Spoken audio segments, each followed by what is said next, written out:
मध्य प्रदेश सरकार ने त्रिस्तरीय पंचायत चुनाव के लिए पंचायतों का आरक्षण तय करने का कार्यक्रम जारी कर दिया है। आरक्षण की सूचना का प्रकाशन शुक्रवार को किया जाएगा, जहां 25 मई तक आरक्षण की कार्रवाई पूरी करनी होगी। इसके साथ ही सरकार ने अन्य पिछड़ा वर्ग के लिए आरक्षण तय करने की गाइडलाइन भी जारी कर दी है। सुप्रीम कोर्ट के निर्देश के अनुसार 50% आरक्षण की सीमा में रहकर ओबीसी वर्ग के लिए सीट रिजर्व करनी होगी। यदि किसी निकाय में अनुसूचित जाति और अनुसूचित जनजाति का आरक्षण मिलाकर 50% से कम है, तो वहां अन्य पिछड़ा वर्ग का आरक्षण उस निकाय की अन्य पिछड़ा वर्ग की आबादी से अधिक नहीं होगा। वहीं किसी भी निकाय में अन्य पिछड़ा वर्ग का आरक्षण 35% से अधिक नहीं होगा। सबसे पहले अनुसूचित जाति और अनुसूचित जनजाति वर्गों के लिए वार्ड निर्वाचन क्षेत्रों पदों के आरक्षण की कार्रवाई होगी। यदि किसी पंचायत में अनुसूचित जाति, अनुसूचित जनजाति वर्गों के लिए किया गया आरक्षण 50% या उससे अधिक है, तो अन्य पिछड़े वर्ग के लिए पदों का आरक्षण की कार्रवाई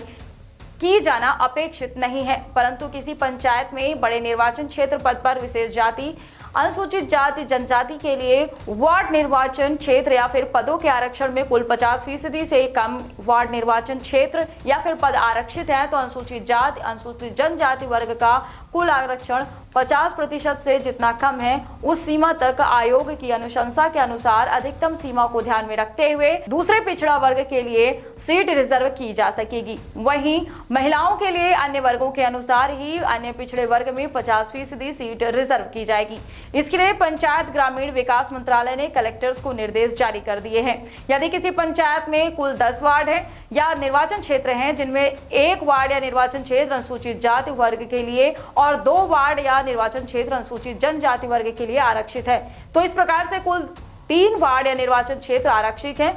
जो कुल वार्ड निर्वाचन क्षेत्रों का 30% है। यदि अन्य पिछड़े वर्ग की जनसंख्या पंचायत में 20% से ज्यादा है, तो भी अन्य पिछड़े वर्गों के लिए 20% यानी 2 वार्ड या निर्वाचन क्षेत्र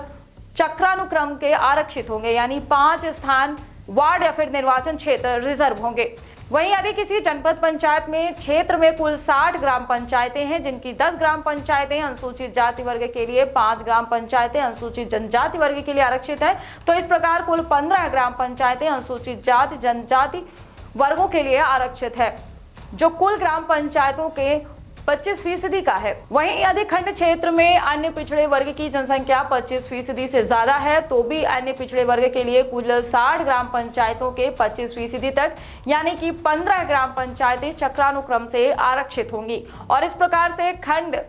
जनपद पंचायत क्षेत्र में कुल 30 ग्राम पंचायतें आरक्षित होंगी। यदि किसी जिले में कुल 7 जनपद पंचायतें हैं, जिनमें से एक जनपद पंचायत अनुसूचित जाति और एक जनपद पंचायत अनुसूचित जनजाति के लिए आरक्षित है, तो इस प्रकार से कुल 2 जनपद पंचायतें अनुसूचित जाति एवं अनुसूचित जनजाति के लिए आरक्षित है, जो कुल आरक्षण का 29% तक है। यदि अन्य पिछड़े वर्ग की जनसंख्या 21% है, तब भी जनपद पंचायत अध्यक्ष के लिए एक पद चक्रानुक्रम से आरक्षित होगा और इस प्रकार से कुल 3 पद आरक्षित होंगे। यदि किसी जनपद पंचायत में कुल 65 ग्राम पंचायतें हैं, जिनमें से 15 ग्राम पंचायतें अनुसूचित जाति वर्ग के लिए, तो 20 ग्राम पंचायत अनुसूचित जनजाति वर्ग के लिए आरक्षित है और इस प्रकार से कुल 35 ग्राम पंचायत अनुसूचित जाति एवं अनुसूचित जनजाति वर्गों के लिए आरक्षित है, जो कुल ग्राम पंचायतों का 54% है, जो कि आधे स्थानों से भी अधिक है और ऐसे में अन्य पिछड़े वर्ग के लिए स्थान आरक्षित नहीं होगा। वहीं यदि किसी पंचायत में 20 वार्ड या निर्वाचन क्षेत्र हैं और उस पंचायत में अनुसूचित जाति वर्ग की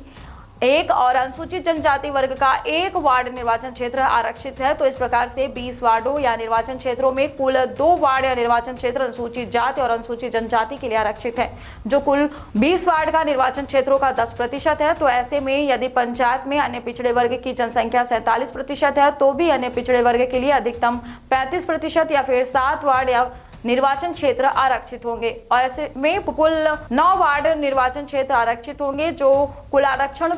45% होगा। वहीं अनुसूचित क्षेत्र शेड्यूल्ड एरिया में अनुसूचित जनजातियों के लिए आरक्षण स्थानों, जहां वार्ड या निर्वाचन क्षेत्रों की कुल संख्या के आधे से कम नहीं होगा तथा सरपंच और अध्यक्ष के समस्त पद अनुसूचित जनजातियों के सदस्यों के लिए आरक्षित रहेंगे और ऐसे में सुप्रीम कोर्ट निर्णय के परिप्रेक्ष्य में शेड्यूल एरिया में अन्य पिछड़े वर्ग के लिए कोई भी पद या स्थान आरक्षित किया जाना कानून नहीं होगा।